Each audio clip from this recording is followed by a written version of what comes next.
आज हम करेंगे फर्टिलाइजेशन। ठीक है, चैप्टर 3 से। तो फर्टिलाइजेशन क्या होता है? फ्यूजन ऑफ मेल और female gamete called syngamy and result formation is zygote. ठीक है, जब मेल और फीमेल गैमेट मिक्सअप होंगे, मेल और फीमेल, तब हमारे पास जाइगोट बनेगा। ठीक है, क्या बनेगा? जाइगोट। और जो हमारा 2n होगा। ठीक है, next one, fusion of male और फीमेल गैमेट किसने डिस्कवर किया और किसके अंदर? तो न्यूपोर्ट। कौन थे वो? न्यूपोर्ट। ठीक है, किसके अंदर डिस्कवर किया था उन्होंने? फ्रॉग के अंदर, इन फ्रॉग। लेकिन जो फर्टिलाइजेशन, रियल फर्टिलाइजेशन, मतलब इन्होंने तो एंट्री ऑफ स्पर्म देखी थी। न्यूपोर्ट ने क्या देखा था? Entry of sperm. ठीक है, स्पर्म की एंट्री बताई थी किसने? न्यूपोर्ट ने। और ओ हर्टविंग क्या था? ओ हर्टविंग, इन्होंने सी ओरिजिन के अंदर इन्होंने बताया था कि मतलब फर्टिलाइजेशन, ट्रू फर्टिलाइजेशन मतलब फ्यूजन ऑफ मेल और फीमेल गैमेट होता है सी ओरिजिन के अंदर।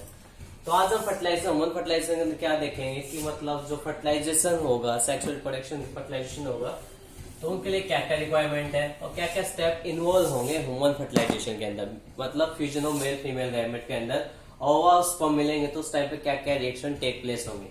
तो फर्स्ट वन रिक्वायरमेंट की बात कर लेते हैं, रिक्वायरमेंट ऑफ फर्टिलाइजेशन। ठीक है, तो फर्स्ट वन क्या है इसमें रिक्वायरमेंट की? इसकी पहले रिक्वायरमेंट क्या है? फ्लूइड की प्रेजेंस होना, प्रेजेंस ऑफ फ्लूइड।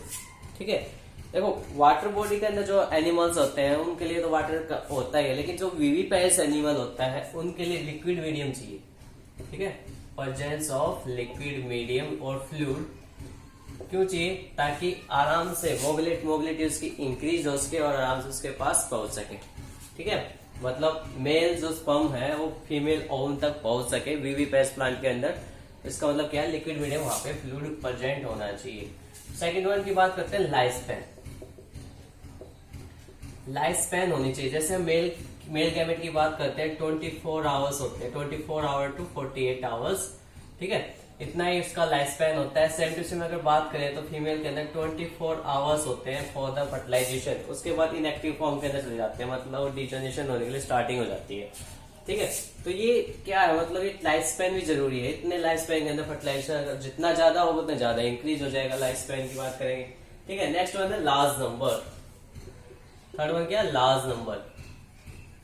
जितने ज्यादा हमारे पास गैमेट होंगे, लार्ज नंबर ऑफ गैमेट्स यहाँ पे लिखते हैं, लार्ज नंबर ऑफ गैमेट्स, जितने ज्यादा हमारे पास गैमेट्स होंगे उतने चांसेस होंगे फर्टिलाइजेशन के। मतलब फर्टिलाइजेशन वहां पे अकर होगा जब ज्यादा नंबर गैमेट होंगे। जैसे ह्यूमन स्पर्म की बात करते हैं तो 300 to 400 मिलियन स्पर्म रिलीज करते हैं। ठीक है, 3 to 5 ml के अंदर। तो ये हो गए रिक्वायरमेंट्स।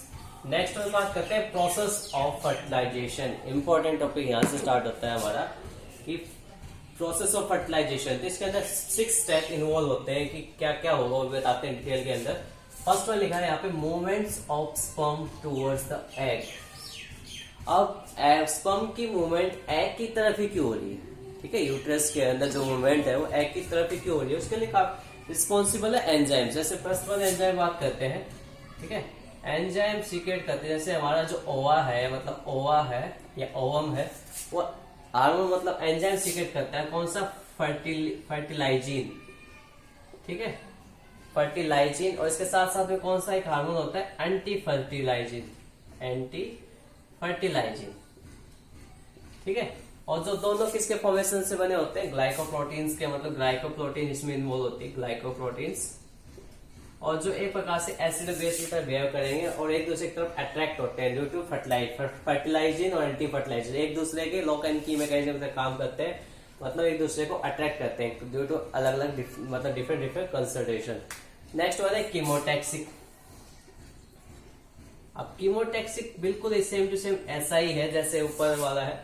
इसमें एंजाइम, इसमें क्या एक्ट करेंगे? इसमें केमिकल्स एक्ट करेंगे। इनकी जो मूवमेंट ऑफ स्पर्म है यूट्रस के अंदर, उसके अंदर केमिकल्स एक्ट कर रहे हैं, जिसका मतलब क्या है? Chemotactic. Next mobility of the sperm.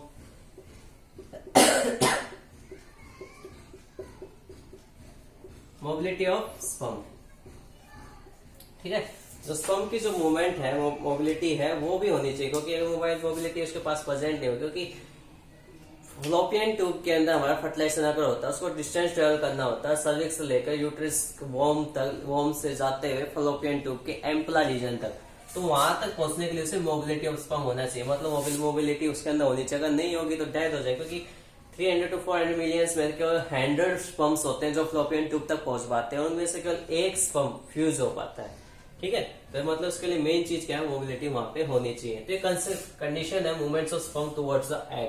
ठीक है, नेक्स्ट में बात करते हैं कैपेसिटेशन। कैपेसिटेशन की अगर बात करें तो ये होता है ओवम और स्पर्म का फ्यूजन।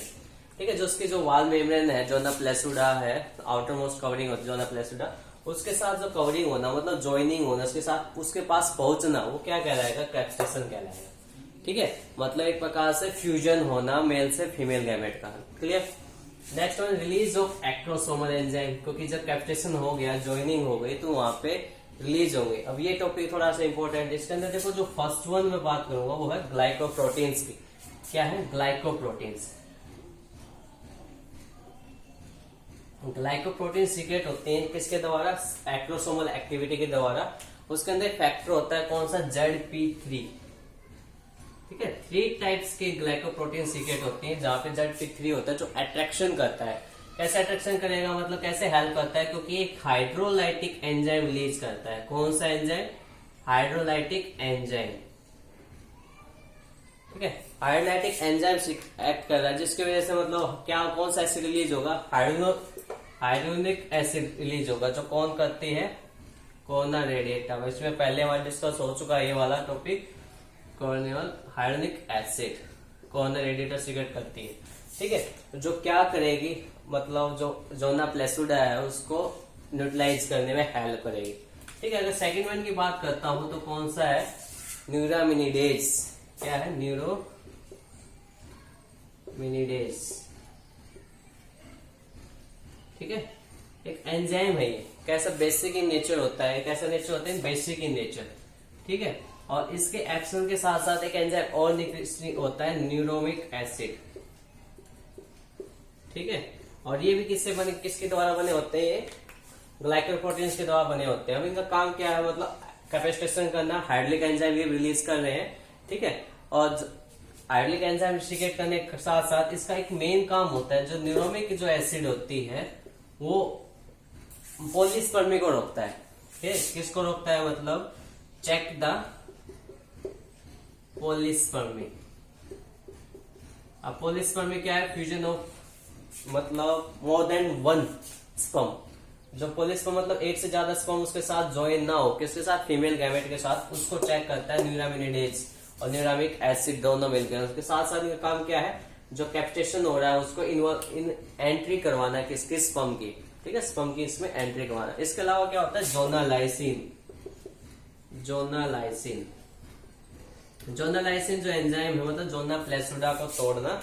ठीक है, जो कवरिंग होती है उसकी, उसको तोड़ना। जोना कोरेडिटा, जोना प्लेसुडा जो कवरिंग होती है उसको ब्रेक डाउन करना, जोनालाइसिन काम होता है। ये भी कौन सा एंजाइम रिलीज करता है, हाइड्रोलिक एसिड रिलीज करता है।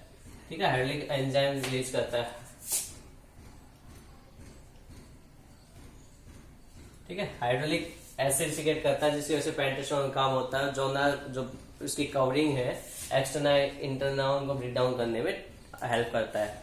इसके साथ साथ हमें क्या चाहिए, ऑप्टिमम पीएच चाहिए, ऑप्टिमम पीएच एंड स्पर्म चाहिए। ठीक है, क्योंकि एसिडिक मीडियम के अंदर बात देखेंगे तो स्पर्म मैक्सिमम डिलीट हो जाते हैं। अल्कलाइन मीडियम चाहिए इसके, ताकि वो जा सके फ्लोपियन ट्यूब तक। फ्लोपियन ट्यूब तक तो पहुंच चुका है हमारा, मतलब जो एसिडिक कंसंट्रेशन होगी ज्यादा तो ये पेन टूट जाएगा। ठीक है, तो उसके लिए ऑप्टिमम पीएच होना चाहिए। क्या टूट जाएगा, इसके जो एक्रोसोमल जो मेम्ब्रेन होती है वो ब्रेक डाउन हो जाएगी बिफोर एक्टिवेशन ऑफ होम। ठीक है, इसके साथ साथ यहाँ पे क्या होगा, एंजाइम हो गया हमारे इस, मतलब हमारे पास एंजाइम हो कैल्शियम और मैग्नीशियम आयंस। ठीक है, अब इन दोनों के अंदर से देखा जाएंगे तो कैल्शियम जो आयन है, अगर ये अब्सेंट होगा तो फर्टिलाइजेशन अकर ही नहीं होगा। ठीक है, और जो फर्टिलाइजेशन अकर मतलब फर्टिलाइजेशन होने के लिए क्या चाहिए, कैल्शियम चाहिए। ठीक है, बिना कैल्शियम के फर्टिलाइजेशन हो ही नहीं सकता, मतलब एंट्रियल स्पर्म वहां पे होगी नहीं।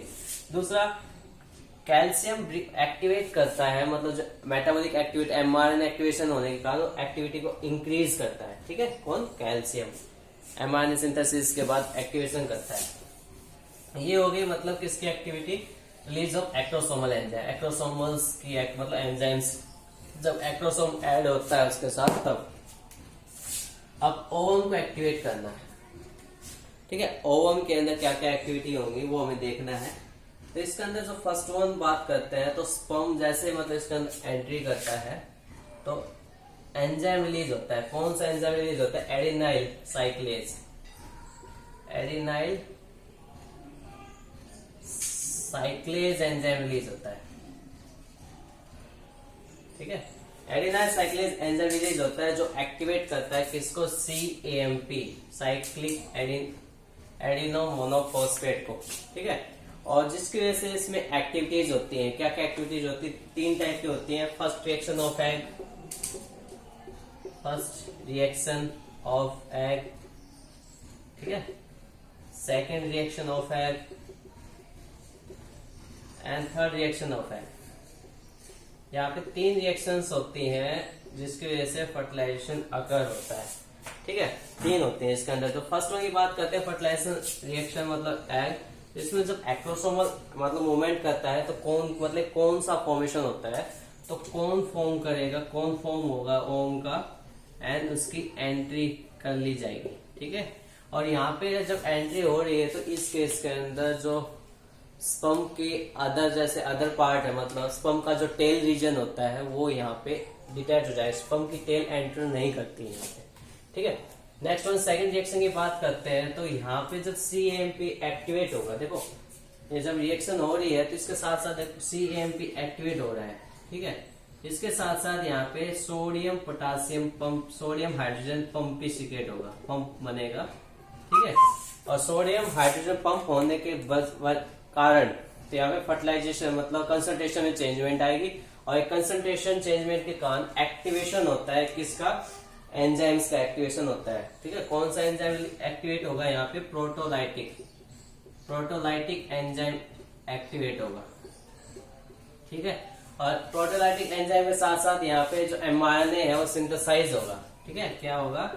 mRNA है वो सिंथेसाइज होगा। सिंथेसाइज कहाँ से सिंथेसाइज होगा? जो हमें पढ़ा था पहले कि फॉर्मेशन करते हैं कौन से? इंफ्रोसोम्स। इंफ्रोसोम से हमारा क्या बनेगा? इंफ्रोसोम से हमारा बनेगा mRNA। ठीक है, क्लियर। अब इसके बाद करते हैं थर्ड के अंदर। थर्ड के अंदर हमारा क्या होगा? जो हमारा जो NAD मॉलिक्यूल होता है काइनेज, उसका काइनेज होगा, निकोटिनामाइड डाइफॉस्फेट काइनेज होगा। क्या बनेगा? Nicotinamide diphosphate. ठीक है, मतलब एनर्जी रिलीज होगी। एनर्जी सिंथेसिस होने के कारण यहाँ पे एक्टिवेशन हो जाएगा हमारा क्या? ओवम। एक्टिवेशन का मतलब यहाँ पे क्या है? यहाँ पे देखो पोलर बॉडी फॉर्मेशन नहीं होती है स्टार्टिंग के अंदर। ठीक है, हमें पता है ना, सेकंड जो पोलर बॉडी है वो फॉर्मेशन नहीं होती है, वो यहीं पे बनती है। कहाँ पे? Activation sperm. इस एनर्जी सिंथेसिस के कारण, इनकी एनर्जी सिंथेसिस के कारण यहाँ पे एक्टिवेशन होता है। ठीक है, क्यों? क्योंकि एनर्जी मिलता है, यहाँ पे रेट ऑफ रेस्पिरेशन इंक्रीज हो जाएगा।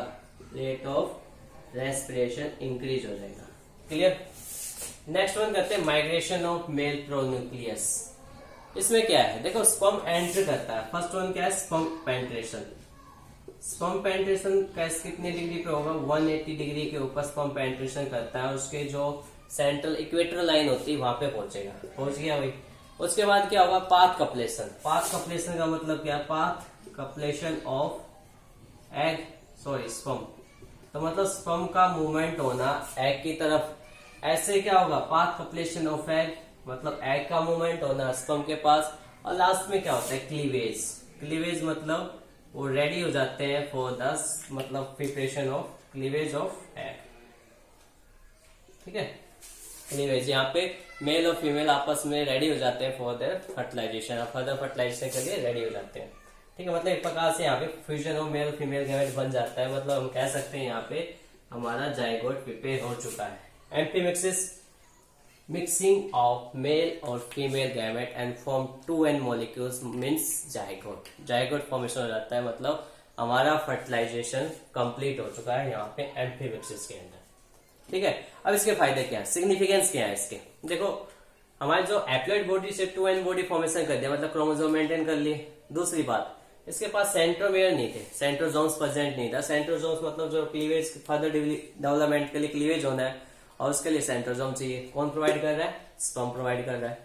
थर्ड वन, जेनेटिक इन्फॉर्मेशन लेके जा रहे हैं, दो पेरेंट्स का मिक्सिंग हो रहा है, मतलब इवोल्यूशन अगर हो रहा है।